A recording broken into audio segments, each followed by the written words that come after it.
Oi, oi, gente querida, linda, gente boa de Deus, em todos os lugares, neste instante ou em qualquer outro momento onde eu venha a ser visto e ouvido por você.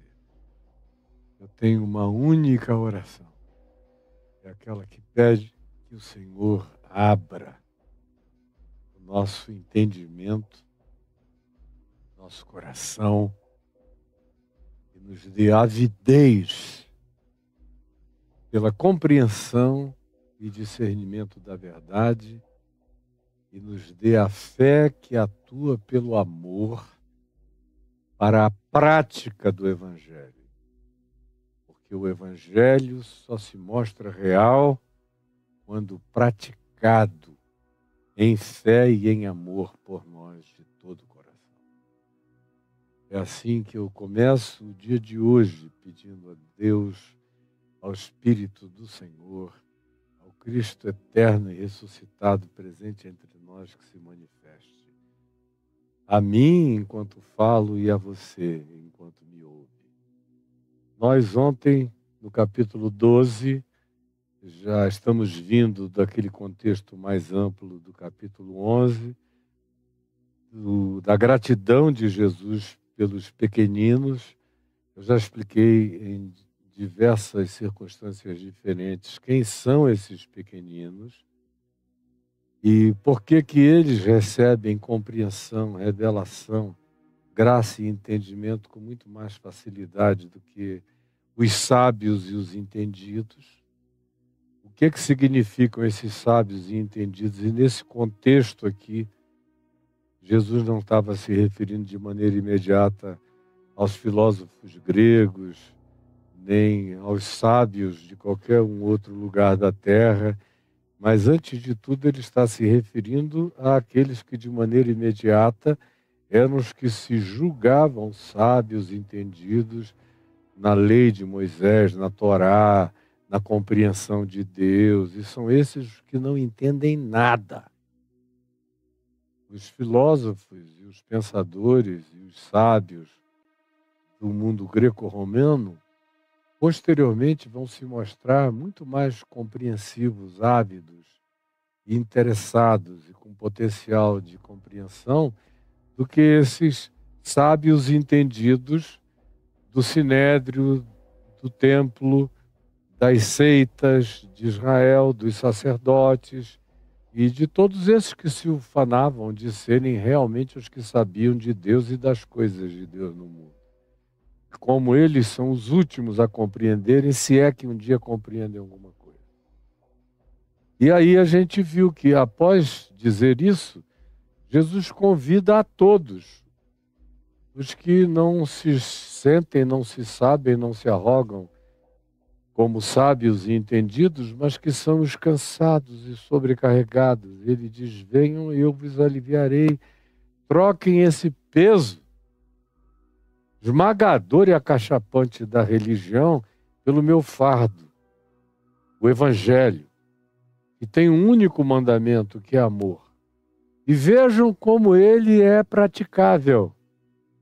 E a praticabilidade do Evangelho vocês vão aprender olhando para mim. É por isso que ele diz: tomem e aprendam de mim. Entendam, tomem para si, se comprometam com o amor.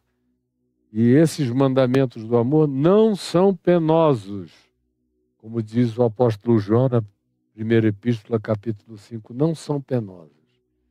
E em fazendo isso, admitindo isso, aprendam, olhando para mim, vendo como eu pratiquei. Eu sou a chave interpretativa, vocês não têm que aprender aramaico, hebraico, grego para saber como é o Evangelho. Olhem para mim, para os meus modos, para os meus tratos, para os meus gestos, para a minha atitude, sobretudo para o meu coração no trato humano, porque eu sou manso e humilde, eu tenho humus no coração para com vocês, eu tenho uma humanidade dedicada a vocês.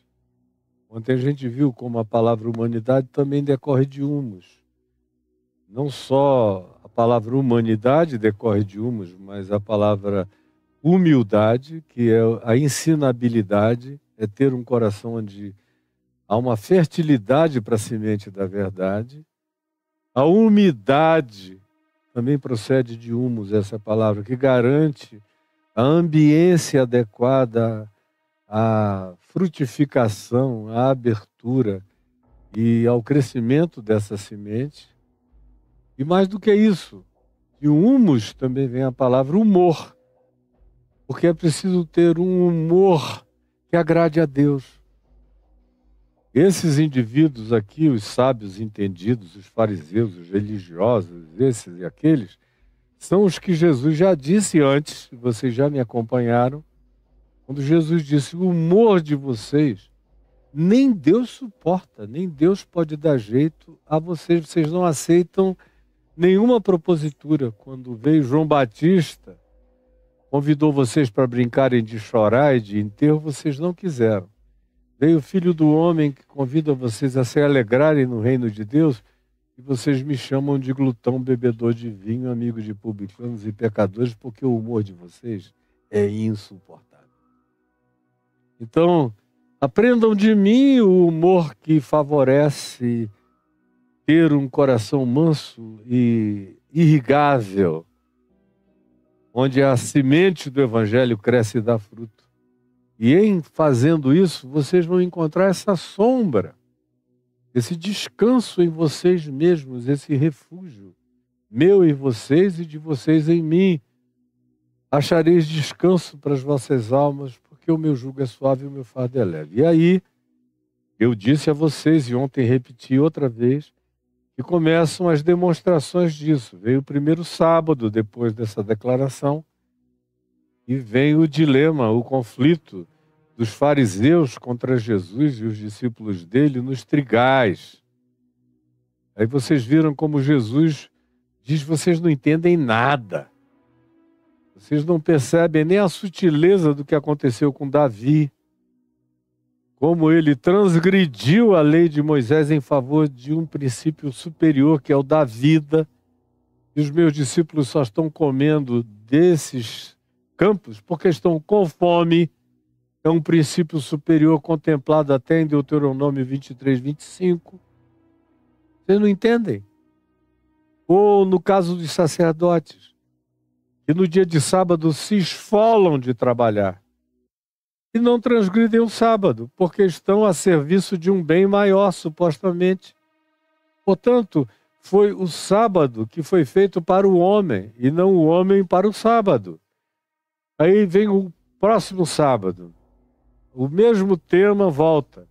Agora são os fariseus, vendo Jesus na sinagoga. Ele vai lá, está quietinho, quando é provocado. Escuta, diz aqui pra gente, é lícito curar aos sábados? Só porque eles sabiam que tinha um homem doente, do braço mirrado e da mão ressequida, e que Jesus não iria aguentar a tentação de curá-lo. E aí Jesus disse: escuta, vocês, quando cai um boi, um jumento, uma ovelha, um carneiro, um animal de vocês num buraco em dia de sábado, vocês não vão correndo e tiram?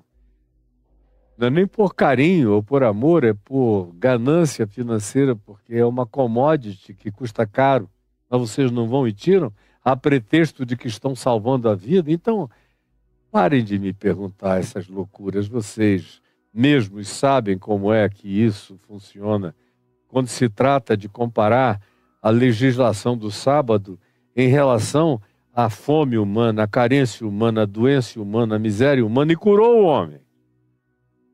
E aí o que acontece é que esses religiosos saem dali numa intenção de conspirarem para ver se matavam a Jesus ainda na Galileia, sem deixarem-no nem morrer em Jerusalém na cruz. Eles queriam matar logo, acabar com ele, era demais. Mas Jesus, ouvindo isso, se retirou dali. Porque Jesus não busca convívio na comunhão do ódio.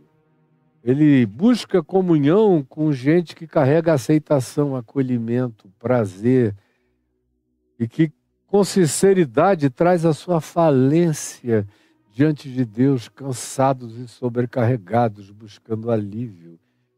É com esses que ele anda. Os outros, como ele disse em Lucas 13, ele diz: eu nunca vos conheci. Mesmo que vocês vivam enchendo o meu nome, atolando o meu nome e a boca de vocês com o meu nome, babando o meu nome, eu não sei quem são vocês. Ou como ele disse à igreja de Laodiceia: eis que eu estou à porta e bato, ou seja, eu estou fora, eu não fico ali, eu não ando com gente assim, eu não habito os louvores de gente assim, eu não faço parte da congregação de gente com esse espírito que odeia a graça. E aí muitos, vendo ele se retirar enquanto os outros saíam para conspirar a morte, seguiram-no e ele curou a todos. Mas disse: não me exponham à publicidade. Eu expliquei isso durante 2 dias seguidos. Como a publicidade não publica a verdade, ela frequentemente falsifica a realidade. E Jesus disse: eu não preciso disso. E aí cita o evangelista Mateus, cita o Salmo 42. E é esse que diz que o Messias não buscaria publicidade. Ontem eu passei o dia explicando isso aqui a tarde toda.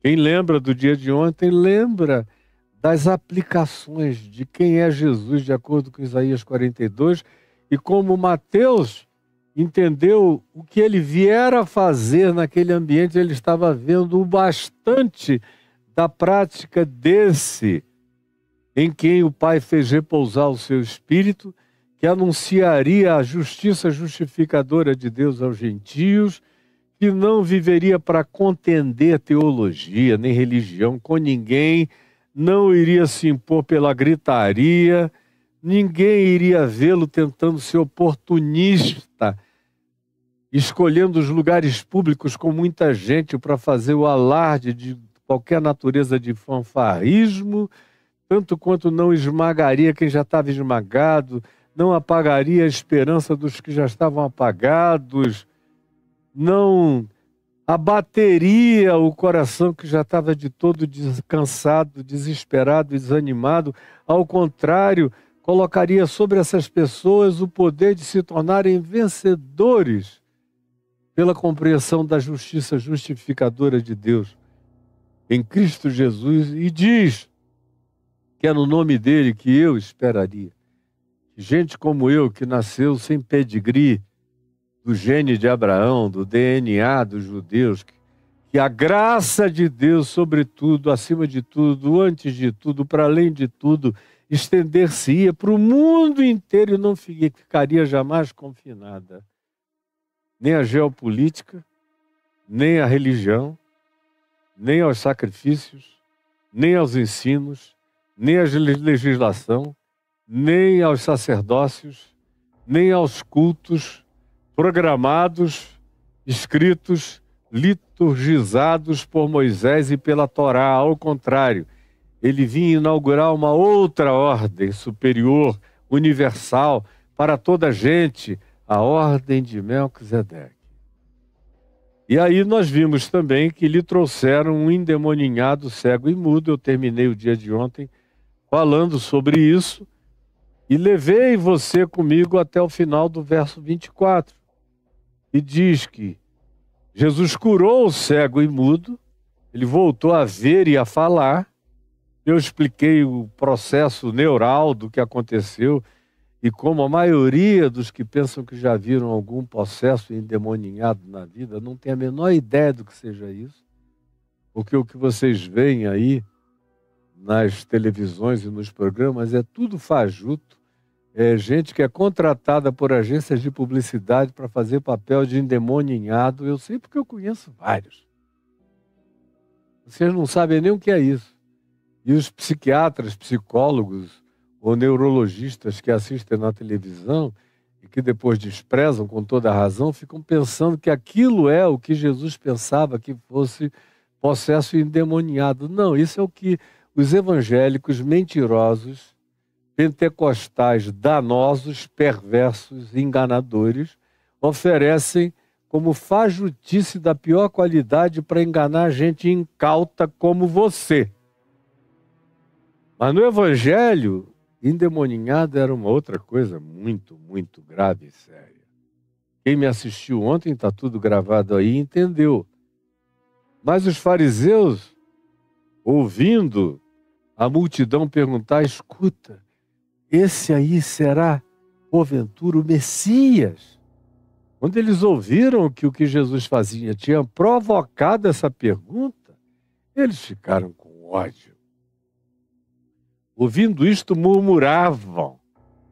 E aí disseram em voz alta, em voz bem alta, não, Messias nada, filho de Davi coisa nenhuma. Na realidade, ele expele os demônios pelo poder do maioral dos demônios, da casta superior dos demônios. E aí eu parei ontem dizendo que se chegar a uma conclusão dessa, ou se produzir um pseudo-raciocínio que não é resultado de nenhuma lógica, porque esse pessoal do fanatismo religioso é destituído de toda lógica. Eles não trabalham com a categoria da lógica, nem da racionalidade, nem do bom senso, nem da esmagadora manifestação da verdade. Não. Pode vir tal verdade de Deus com todos os contornos da definição inequívoca, mas eles estão blindados, bloqueados, cimentados, concretados, entupidos, tapados em todas as suas cognições, em todas as suas sensibilidades. Eles sim são os cegos, surdos e mudos.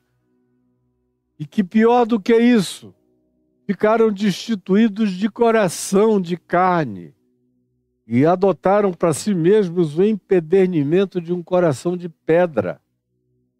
A gente tem na história a antiga e inspiradora história da Helen Keller, que eu cresci ouvindo na minha casa, contada pela minha mãe, pela minha avó e por tantos outros crentes que eram impressionadíssimos com essa mulher que era cega, surda e por conseguinte ficou muda, ou seja, uma pessoa toda entupida sensorialmente, mas que foi adotada pelo amor de uma outra pessoinha querida, que dedicou a vida a ela, e ela se tornou uma pessoa que aprendeu a ler, a escrever, a compor, poetisa, musicista, tocadora de instrumentos variados, produtora de pensamentos extraordinários, que animou e edificou uma geração inteira de cristãos sérios, no tempo que ainda existia esses cristãos sérios e ávidos pelas coisas que de fato, genuinamente glorificavam a Deus, de modo que estado horroroso é o desses indivíduos aqui. É pior do que o do endemoninhado cego e mudo, porque o endemoninhado cego e mudo assim estava por causa de uma possessão demoníaca, mas eles, tendo olhos, como Jesus disse várias vezes, não viam, tendo ouvidos, não ouviam, tendo coração, não queriam discernir, porque tinham tomado uma decisão ulterior, que era a de não serem jamais curados pelo tipo de cura que Jesus oferecia para a vida humana. Eles diziam não. Se for algo que venha da graça de Jesus, que seja conforme ele faz, tratando todos os doentes, todos os aflitos, todos os carentes, todos os pecadores, todos os cansados e sobrecarregados, nós não queremos, porque nós somos os sãos. Nós não precisamos de médico, nós não precisamos de nada. E tinha alguns deles, como os saduceus, que diziam até na prática, nós não precisamos nem de Deus, é Deus que precisa de nós e dos nossos cultos. Era assim que eles tratavam as coisas. O sábado foi feito para ser obedecido pelo homem, e não o homem para se servir do sábado em seu próprio favor. Eles invertiam todos os polos da compreensão, portanto, estão tomados de uma estupidificação incomparável. Preste atenção nisso, que é aquela que o dogma religioso produz. Onde há dogma religioso, há uma burrice radical instalada. Porque você só pensa até o limite do dogma. Onde tem dogma, o teto é baixo. Onde tem dogma, o caminho não é estreito, é impassável. Onde há dogma, não existe nenhuma criatividade, ela está proibida.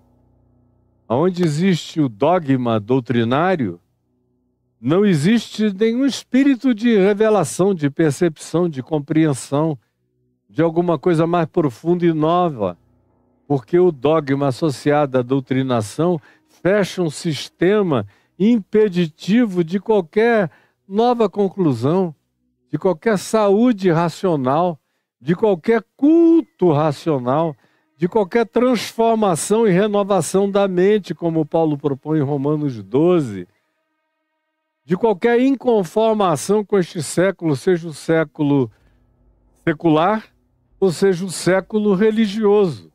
Seja qual seja a natureza do tempo da época do Aeon, seja do lado de fora ou seja do lado de dentro da religião, do lado de dentro é até infinitamente pior, porque do lado de fora as pessoas estão mais abertas para pensar e para raciocinar. Então Jesus, quando os ouve dizerem, não, que filho de Davi que nada, que Messias coisa nenhuma, este expele demônios pelo poder do maioral dos demônios, que é Belzebu, a quem eles conheciam muito bem. E aí eu parei dizendo, quando se chega nisso aqui, a gente bota o pé no chão, perigosíssimo. Que é quando você não tem como negar a graça de Deus, como eles não tinham, era inquestionável. Era tão real que a única alternativa que eles tinham para parar Jesus era a morte. Eles sabiam que eles não tinham capacidade conversacional, dialogal, relacional, ou de lógica, ou de bom senso, ou de calma no vínculo humano para fazerem Jesus pensar diferente ou para levarem Jesus a uma outra conclusão. Eles tinham absoluta certeza que Jesus estava certo e sabia que estava certo. Agora, como diz João e diz também os outros evangelhos, eles tratavam Jesus assim por inveja. Por inveja. Inveja é um transtorno psíquico espiritual dos mais graves, a inveja. A gente fica pensando que é apenas uma disfunçãozinha moral ou de caráter, é algo gravíssimo. A inveja instalada no coração é estado de transtorno mental, de uma das naturezas de transtornamento mais pavorosas que podem tomar conta do ser humano. É a inveja. E os evangelhos nos dão esse diagnóstico. Por inveja o perseguiam, o entregaram, por inveja o julgaram, por inveja o levaram à cruz, por inveja fizeram tudo isso, e uma inveja animada pelo medo de que eles perdessem o poder e a ascendência sobre a população para esse indivíduo que não queria nada, que não propunha um trono, uma governança, uma rebelião contra os romanos, uma libertação de nenhuma natureza, uma associação com algum grupo deles próprios, de saduceus, de fariseus, de essênios, ninguém. Estava andando no seu próprio caminho e chamando gente simples para vir junto. Não queria nada com coisa alguma, não queria um lugar no sinédrio, não queria ser um par entre eles, não queria servir ao templo, Não dizia, Deus não faz nada a não ser que você primeiro sacrifique no templo, traga seu dízimo e sua oferta. Não, era um indivíduo que quebrava iconoclasticamente falando todos os sistemas que eles cultuavam. E essa é a razão precípua pela qual o coração do religioso fanático se bloqueia. Ele não suporta ver você não servir aquilo por que ele deu a vida dele da maneira mais entorpecida, idiótica e burra possível, que é o fanatismo religioso do grupo ao qual eles se dedicam de maneira subserviente. Aí chega alguém que não é assim, que ensina diferente, eles acusam logo de ser do diabo, de ser herege, que foi uma das acusações que eles lançaram sobre Jesus para levantarem a cruz. Era herege, é contra os romanos, e ele ensina a transgressão de todos os mandamentos que mantém o povo de Israel quieto. Ele é um subvertedor da ordem.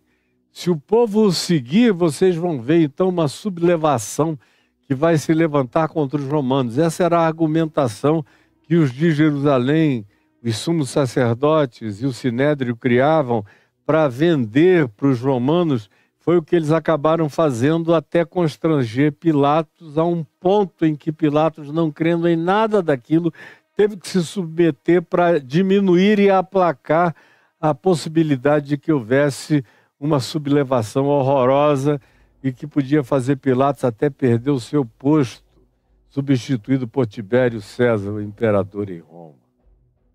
Pois bem, esses caras, semelhantemente aos de hoje, aos de agora, eles não mudaram nada nos últimos 2000 anos, estão aí. E eles não suportam a graça de Deus. A gente vê no Evangelho. Não podia haver descrição mais linda do que essa do Salmo 42. Quem é que não quer alguém que seja um servo de Deus amado, sobre quem Deus faz repousar o seu espírito, que leve esperança aos desesperançados do mundo inteiro, que não esmaga a cana quebrada, não apaga a torcida que fumega, que dá espírito de vitória e otimismo àqueles que estavam combalidos e arrebentados, e que traz esperança para os que não conheciam nem o significado de tal coisa em qualquer lugar da terra. Quem é que não aplaudiria, gostaria, receberia algo assim de bom grado? Qualquer ser humano normal, qualquer ser humano não contaminado por esse câncer religioso, com metástase em todas as dimensões, sobretudo com metástase no cérebro, na alma, no coração, impedindo todo o fluxo de qualquer emoção sadia, de qualquer conclusão respeitavelmente lógica, de qualquer que fosse a anuência de bom senso. Não! Eles não queriam. Porque eles não sabiam, eles não podiam, eles não desejavam, eles se auto-impediram, eles preferiram confabular sobre a morte de Jesus, do que chamarem uns aos outros e dizer: a gente precisa pensar sobre o significado desse cara entre nós. E é isso. Mas não. Essa pergunta eles não queriam fazer, nem essa e nem qualquer outra. E quando eles viram o povo dizendo: não é porventura esse o Messias, o filho de Davi, aí eles dão esse grito peremptório. É o que a gente vê o pessoal fazer, gritos peremptórios. Como eu ouço pessoas dizerem: o Jesus que o Caio prega é o diabo. Como eu ouço outros dizerem: houve um dia em que o Caio já foi um pregador do evangelho, o mais maravilhoso de todos. Mas ele abandonou a fé e hoje ele prega enganando o povo sobre a graça de Deus. Estou pregando a mesma coisa de sempre, só que antes eles me contavam entre eles. E nos últimos 27 anos eu os fiz contarem-me fora deles. Foi a única coisa que mudou, foi o meu divórcio deles. se tornou insuportável. Enquanto eu era um deles, eles não concordavam com nada que eu dizia, mas toleravam tudo porque fariseu e gente hipócrita não aguentam o embate com relação àquele que é seguido por milhões de pessoas. Quando eles me viram pela primeira vez, sem tanta gente em volta, eles disseram: é agora que a gente come esse cara vivo. E quanto mais gente volta a me seguir, notem, mais discretos eles vão ficando e mais eles vão evitando o meu nome, porque eles são mentirosos assim, mas o coração não muda.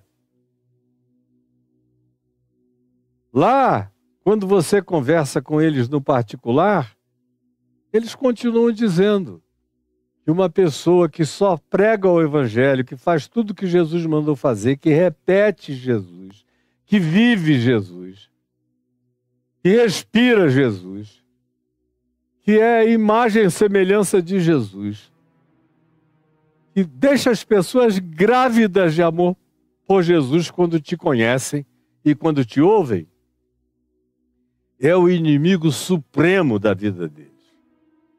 E eles não hesitam em dizer que tudo o que de bom você faça foi o diabo que fez para usar você para enganar outros.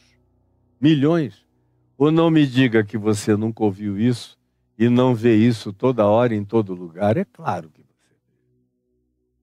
Agora, você já teve chance de comparar.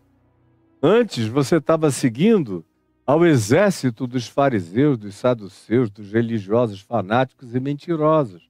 Agora, alguns de vocês começaram a seguir o evangelho da graça de Deus, experimentando o jugo suave, o fardo leve, aprendendo da encarnação de Jesus a viver, com a mansidão e a humildade dele, de solidariedade para com a dor humana, achando descanso para as suas almas, discernindo que o jugo dele é suave, o fardo é leve, viver com ele é uma delícia de profundidade, de sacação, de percepção, de sutileza, de revelação, de crescimento na sua humanidade, na sua dilatação. E você, que já entendeu isso, não aguenta mais a alternativa.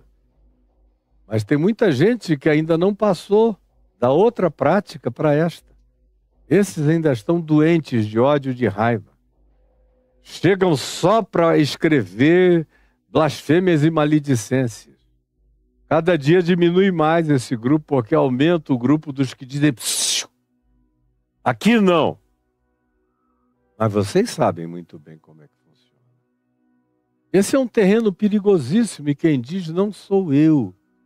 Quem diz é Jesus. Verso 25 é onde começa o dia de hoje. Com Jesus, porém, conhecendo-lhes os pensamentos. Porque é uma coisa que os religiosos, fanáticos, endurecidos e entorpecidos, com calotas blindadas na mente, no coração, em todas as entradas do ser, não percebem ou não querem entender nem acolher, é que eles são um flagrante absoluto diante da luz de Jesus. Todo fariseu, todo ser humano, mas os fariseus não querem essa aceitação. Eles acham que tem coisas que eles podem fazer no oculto e ninguém fica sabendo. Eles acham que Deus só vê o que a gente faz publicamente em nome dele. Mas o que a gente faz dentro de casa, no interior do quarto, não vai aparecer jamais. É por isso que Jesus disse que por fora eles são sepulcros pintados de cal branco, sepulcros caiados, mas por dentro estão cheios de putrefação e rapina. Eles só limpam o exterior do copo, mas o interior está podre de sujeira, é onde eles bebem. Porque tudo que não lhes passa na mente é que Deus seja um Deus vivo. Eles servem a um Deus aprisionado dentro da lei de Moisés, nas páginas do Velho Testamento, nas doutrinações da religião e da igreja, nos catecismos oferecidos, o Deus das determinações e dos protocolos. e que não tem nenhuma liberdade para devassar a alma humana, para ver a gente ao contrário, para virar a gente do avesso, para nos saber todos. Como diz o Salmo 139, Senhor, Tu me sondas e me conheces, Tu sabes quando eu me assento e quando eu me levanto, de longe Tu penetras os meus pensamentos e conheces todos os meus caminhos. Ainda a palavra me não chegou à boca, e Tu, Senhor, já a conheces toda. Tu me cercas por detrás e por diante, sobre mim pões a Tua mão. Tal conhecimento é maravilhoso demais para mim, é sobremodo elevado, não o posso atingir. Para onde me ausentarei da Tua face? Para onde fugirei do Teu Espírito? Se eu subo aos céus, lá estás. Se eu faço a minha cama no mais profundo abismo, lá estás também. Se eu tomo as asas da alvorada e me detenho nos confins dos mares, ainda lá me haverá de guiar a Tua mão e a Tua destra me susterá. Se eu digo as trevas com efeito me encobrirão e a luz ao redor de mim se fará noite, as Tuas próprias trevas não te serão escuras, pois para Ti as trevas e a luz são a mesma coisa. Pois Tu formaste o meu interior, Tu me entriteceste no seio da minha mãe.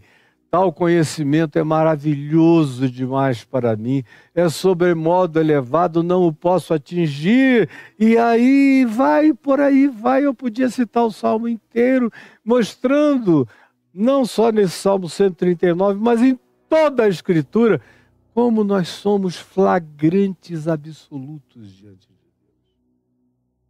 É o que a religião faz tudo para apagar de você, para você pensar que Deus é o Deus do palco.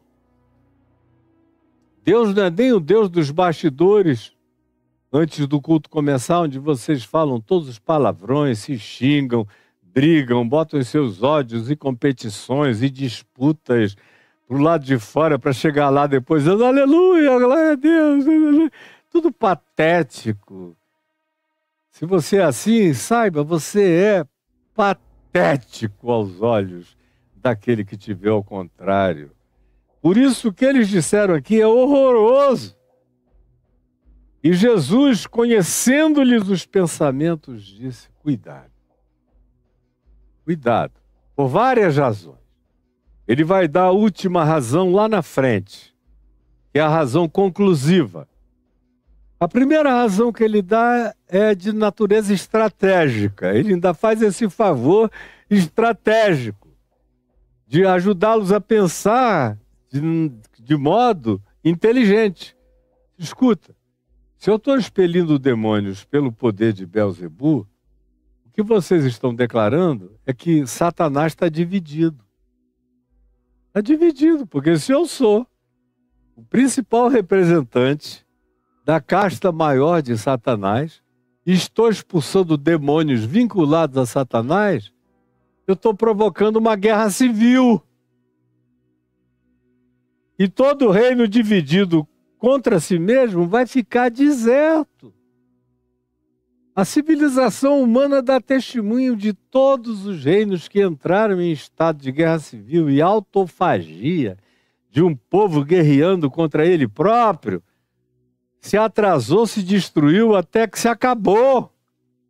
A autofagia de uma guerra civil raramente produz algo melhor, na maioria das vezes provoca ressentimentos com espírito de vingança que podem durar séculos e gerações, e frequentemente a anulação daquilo que um dia foi uma sociedade boa e deixou de ser. Jesus diz, olha, o primeiro argumento é de natureza lógica simples. Como é que vocês nem pensam quando dizem que eu estou expulsando demônio pelo poder de Belzebu? Você acha que Satanás é burro como você? Ele divide os seus poderes uns contra os outros? Se eu estou agindo por Belzebu, Satanás assumiu uma divisão.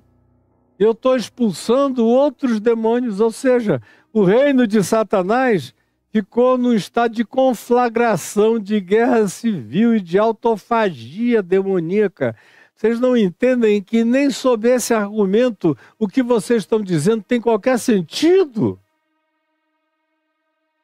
Aí ele prossegue conhecendo-lhes os pensamentos e diz a ele: vocês não sabem que uma casa dividida em si mesma não subsiste?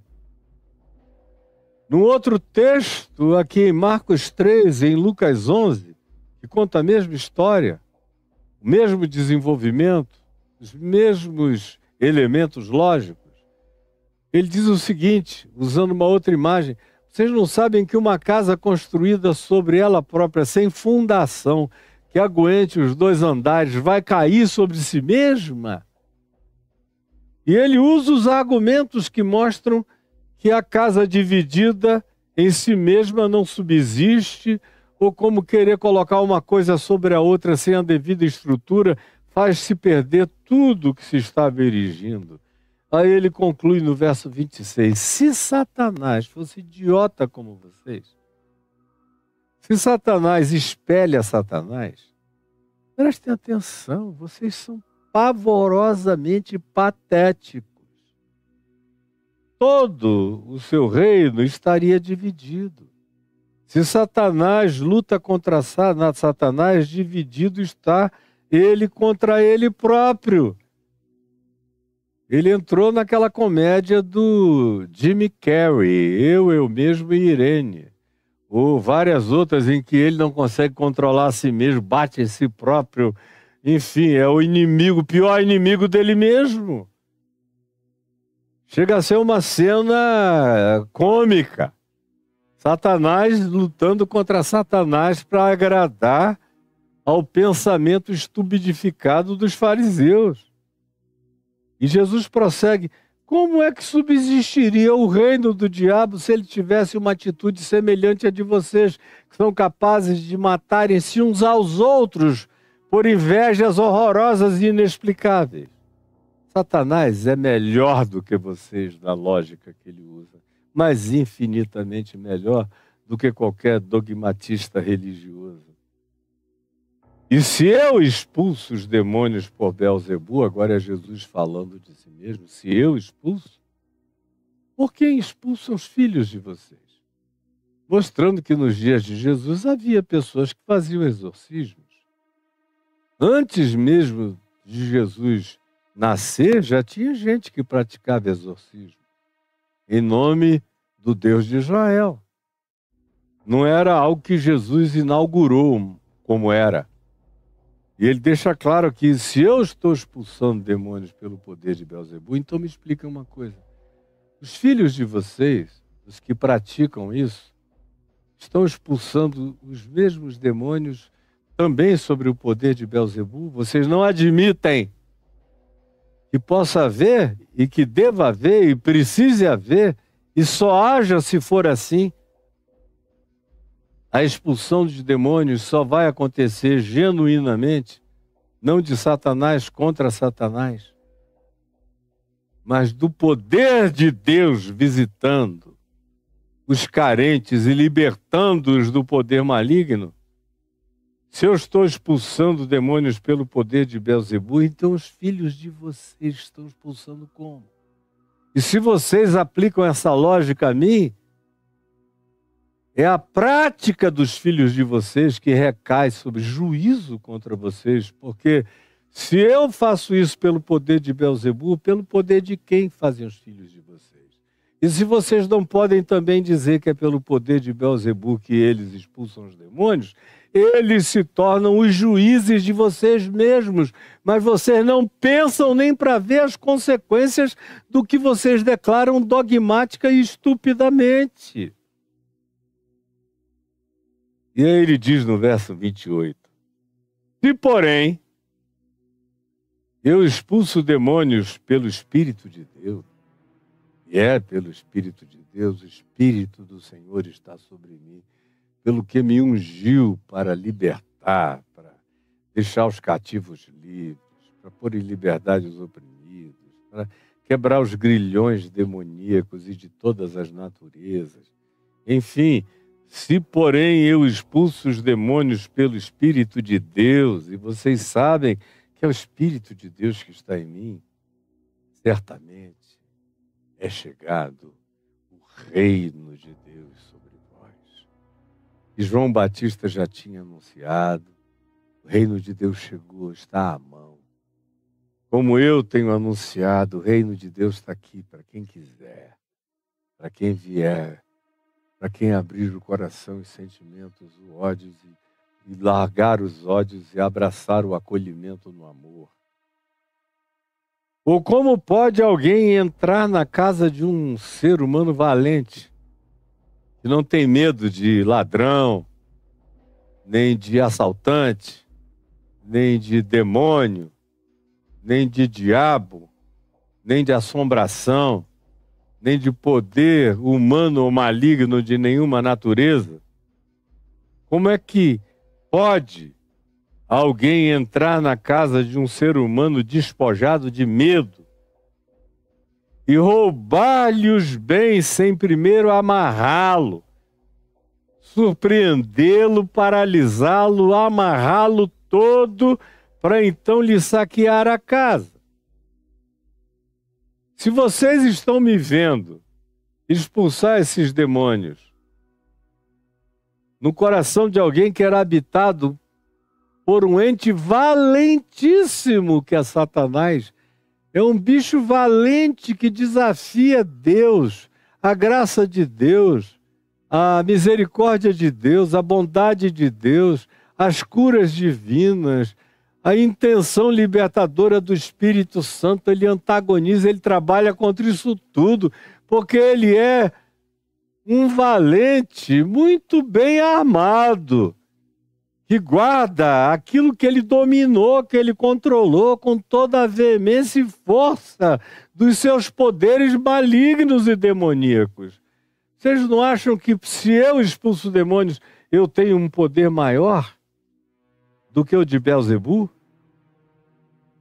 Que ao invés dele vir me amarrar, sou eu que entro e amarro ele todinho, enlaço e o expulso, e liberto essa casa, como eles fazem de maneira oposta, quando encontram um ser humano vulnerável, vitimável, dominável, oprimível, controlável, porque seja mentalmente frágil. Eles, os demônios, usam da sua valentia porque reconhecem a total falta de capacidade de autodefesa. Tomam tudo, amarram, prendem, oprimem e sentam-se soberanos na vida dessas pessoas, até que chegue eu. Até que eu chegue e amarre e saqueie essa casa que até então estava cheia de forças demoníacas. Eu agora tiro isso tudo, limpo essa casa e deixo essas pessoas bem. Eu vou querer olhar depois para o texto de Marcos e de Lucas, mas não agora e não hoje. Após dizer isso, apelar para algumas conclusões de natureza explicitamente óbvias e simples e lógicas e irrebatíveis por esses religiosos dogmáticos que só sabiam então se calar para conspirar a morte de Jesus, Jesus acrescenta no verso 30, dizendo: quem não é por mim é contra mim. A eles estão dizendo que é pelo poder de Belzebu eu estou expulsando demônios. Deixa eu dizer uma coisa. Vocês não estão lidando uns com os outros. Vocês estão lidando com um que é manso e humilde de coração, é misericordioso, cujo jugo é suave e o fardo é leve. Mas eu sou o absoluto absoluto. Eu sou a referência das referências. Eu sou aquele com o qual vocês não podem buscar criar relativizações, porque eu sou a rocha. Se cair sobre vocês, reduz vocês a poeira. E eu sou a rocha. Se algum de vocês arremeter contra ela, vai ficar todo esmagado. Não brinquem, porque eu sou manso e humilde de coração, mas a natureza da minha verdade é devastadoramente implacável para com aqueles que querem relativizá-la. e relativizá-la contra o próximo, que está recebendo todo o benefício que eu estou trazendo. Quem não é por mim, é contra mim. É o caso de vocês. E quem comigo não está juntando, está espalhando.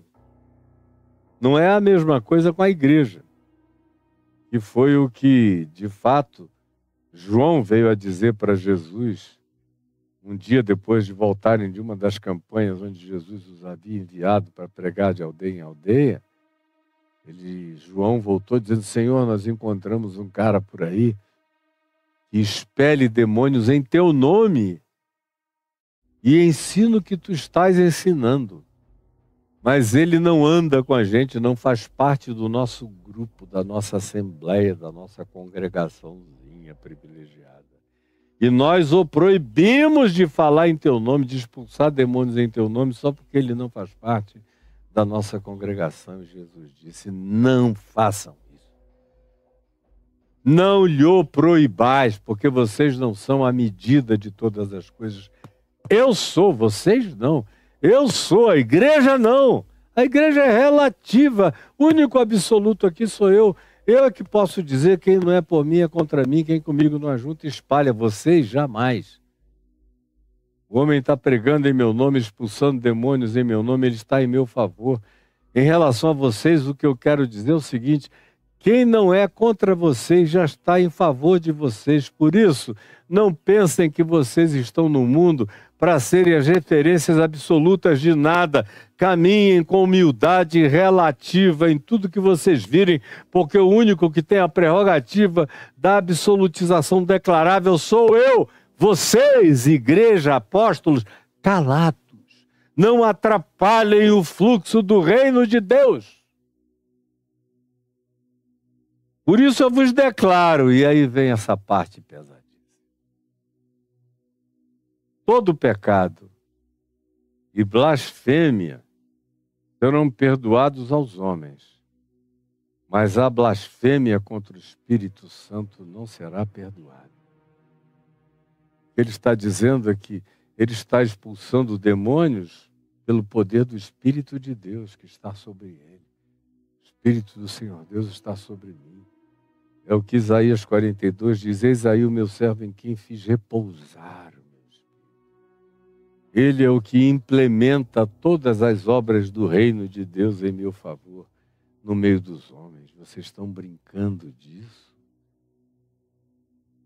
De blasfemarem contra o Espírito Santo no meu servo que não esmaga a cana quebrada nem apaga a torcida que fumega, e que faz vencedor o desesperado e anuncia esperança a todos os povos? Vocês estão dizendo que ele está fazendo isso pelo poder de Satanás? Isso é blasfêmia contra o Espírito Santo. Quando você tem certeza absoluta que alguém anda com Deus, é de Deus, vem da parte de Deus, prega da parte de Deus, ensina a palavra de Deus, com a singeleza, a simplicidade, a pureza, a irretocabilidade de quem não está brincando com a verdade de Deus, e chegam vocês por causa de inveja, de ciúme, de disputa, de poder, de domínio, de controle, de maldade perversa, e acusam essa pessoa de estar fazendo todo o bem que realiza sob o poder do maligno, do diabo. Vocês estão pecando contra o Espírito Santo.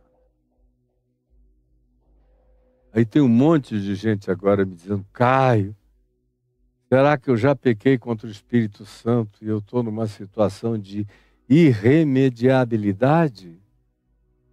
Caio, o que significa o pecado contra o Espírito Santo?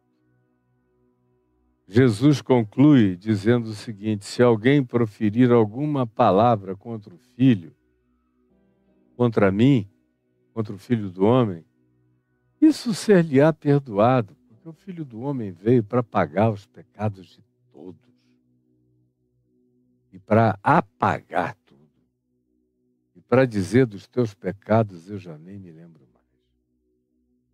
Mas se alguém falar, ele não falou nem agir, ele falou: se alguém falar, falar obstinada, decisiva, e sobre a pretensão de carregar uma lucidez doutrinária acusativa, contrária ao Evangelho do Reino de Deus em Cristo Jesus, e for religioso, e for dogmático, e for doutrinado, e se considerar sábio e entendido nas coisas de Jeová, e fizer isso com essa veemência demoníaca, esses sim acusam Jesus pelo poder de Belzebu, o maioral dos demônios, e pensam que não tem consequências. Eu digo, podem conspirar contra a minha morte. Se for contra o Filho do Homem, ser-lhes-á perdoado. Mas se alguém falar contra o Espírito Santo, não é um falar bobinho de... Ai, Caio, teve um dia que eu contei uma piada e mencionei o nome do Espírito Santo. Será que eu pequei contra o Espírito Santo? Amanhã eu vou falar sobre isso.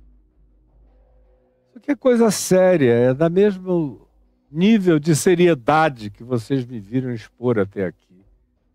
É dessa realidade e profundidade de realidade blasfema a que Jesus faz referência. Falar contra o Espírito Santo com consciência, com lucidez, com determinação, sabendo que é mentira, mas fazendo isso porque é mais importante para eles destruírem Jesus do que santificarem o Espírito Santo.